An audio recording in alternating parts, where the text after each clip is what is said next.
उज्जैन की पावन भूमि पर राजा भोज का शासन न्याय, ज्ञान और करुणा के लिए प्रसिद्ध था। जहां राजा केवल सिंहासन पर बैठकर नहीं बल्कि प्रजा के दुख सुख को स्वयं समझकर निर्णय लेते थे।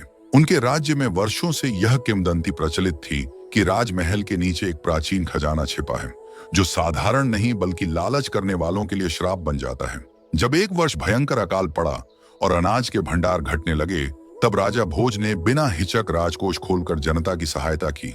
पर कुछ स्वार्थी मंत्रियों के मन में लालच जाग उठा और उन्होंने सोचा कि यदि वह गुप्त खजाना मिल जाए तो राज्य की सारी समस्याएं तुरंत समाप्त हो सकती हैं। जबकि राजा भोज पहले ही चेतावनी दे चुके थे कि लालच से पाया गया धन विनाश ही लाता है। एक रात राजा की अनुमति के बिना मंत्रियों ने महल के एक पुराने भाग में खुदाई की और वहां एक पत्थर का द्वार मिला, जिस पर लिखा था कि यह धन केवल त्यागी के लिए है। पर चेतावनी को अनदेखा कर द्वार खोल दिया गया। भीतर सोने, चांदी और रत्नों का अंबार देखकर उनकी आंखें चमक उठी।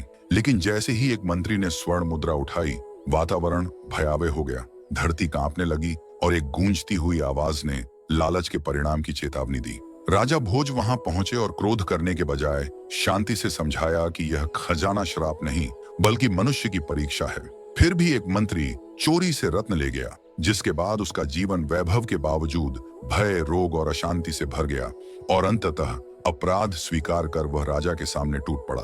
राजा भोज ने करुणा दिखाते हुए रत्न वापस रखवाए और स्वयं उस गुप्त कक्ष में गए, जहां उन्हें सोने के पीछे ताड़पत्रों पर लिखे अमूल्य ग्रंथ मिले, जिनमें राज, धर्म, न्याय और लोक कल्याण का ज्ञान था।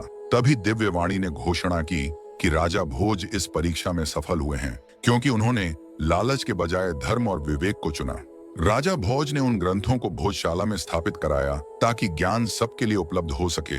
समय के साथ अकाल समाप्त हुआ और राज्य फिर से समृद्ध हो गया। और तभी से राजा भोज इतिहास में इसलिए अमर माने गए क्योंकि उन्होंने सिद्ध कर दिया कि सच्चा खजाना धन नहीं बल्कि सही विचार, संयम और न्याय होता है।